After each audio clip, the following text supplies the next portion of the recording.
നമസ്കാരം. മൂവാറ്റുപുഴ ന്യൂസിന്റെ സ്പീഡ് 70 ന്യൂസിലേക്ക് സ്വാഗതം. ആദ്യം പ്രധാന വാർത്തകൾ. കോട്ടപ്പടിയിൽ കിണറ്റിൽ വീണ കാട്ടാനെ മയക്കുവഴി വയ്ക്കും. കടുത്ത വേനലിൽ ശരീരത്തിനും മനസ്സിലും കുളിർമയേകാൻ കരിമ്പിൻ ജ്യൂസ്. മൂവാറ്റുപുഴയിൽ വണ്ടർ വേൾഡ് എക്സ്പോ മെയ് മാസം വരെ. കിണറ്റിൽ വീണ കാട്ടാനയെ മയക്കുവെടി വയ്ക്കും.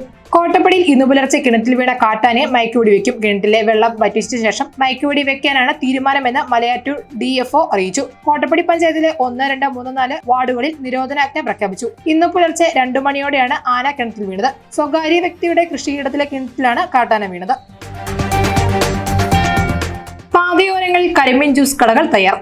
കടുത്ത വേനലിൽ ശരീരത്തിനും മനസ്സിനും കുളിർമയേകാൻ പാതയോരങ്ങളിൽ സജീവമായി കരിമ്പിൻ ജ്യൂസ് കടകൾ. ദിനംപ്രതി ഉയരുന്ന ചൂടിനെ പ്രതിരോധിക്കാനായി നിരത്തുകളിൽ പലവിധ ശീതളപാനീയ കടകൾ നിറയുമ്പോൾ ഇവരിൽ താരമാവുകയാണ് കരിമ്പിൻ ജ്യൂസ്. ദാഹമകറ്റാൻ മാത്രമല്ല നിരവധി ആരോഗ്യ ഗുണങ്ങളും ഈ ജ്യൂസിനെ പ്രദാനം ചെയ്യുന്നുണ്ട്. കൊച്ചി ധനുഷ്കോടി ദേശീയപാതയിൽ പെരുവമ്പുഴി ഊരമനയിലും മൂവാറ്റുപുഴ ആനിക്കാട് ദേശീയപാതയിൽ ആവോലി, ആനിക്കാട്, വാളകം എന്നിവിടങ്ങളിലടക്കം കരിമ്പിൻ ജ്യൂസ് കടകൾ സ്ഥാനം പിടിച്ചു കഴിഞ്ഞു. വണ്ടർ വേൾഡ് എക്സ്പോ മെയ് മാസം വരെ. നഗരസഭാ സ്റ്റേഡിയത്തിൽ ആരംഭിച്ച എക്സ്പോ നഗരസഭാ ചെയർമാൻ PP എൽദോസ് ഉദ്ഘാടനം ചെയ്തു. 50,000 സ്ക്വയർ ഫീറ്റിലാണ് മൂവാറ്റുപുഴ മുനിസിപ്പൽ സ്റ്റേഡിയം ഗ്രൗണ്ടിൽ പ്രദർശനം ഒരുക്കിയിരിക്കുന്നത്. കാട്ടിനുള്ളിലെ മൃഗങ്ങളുമായി നേരിട്ട് സംവദിക്കാൻ അവസരമൊരുക്കുന്ന റോബോട്ടിക് സൂ അടക്കം ദൃശ്യവിരുന്നിനൊപ്പം നിരവധി കാഴ്ചകളും ഒരുക്കിയിരിക്കുന്നു. കണിവെള്ളരി കൃഷിയിൽ 100 മേനി വിളവ്. നെല്ലിക്കുഴി പഞ്ചായത്തിലെ തൃക്കാരൂർ ഹൈക്കോർട്ട് കവലയ്ക്ക് സമീപം മണലിക്കുടി MV പൗലോസിന്റെ കണിവെള്ളരി കൃഷിയിൽ വിളഞ്ഞത് 100 മേനി.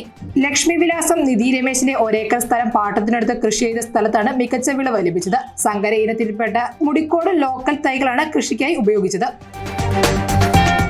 സ്പോർട്സ് താരങ്ങൾക്കായുള്ള സെലക്ഷൻ ക്യാമ്പ് 16 മുതൽ.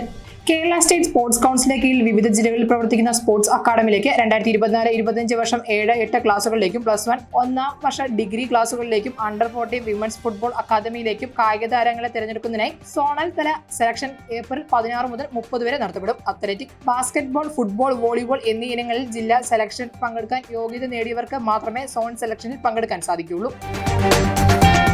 സ്പീഡ് ന്യൂസ് പൂർണ്ണമാകുന്നു. നമസ്കാരം.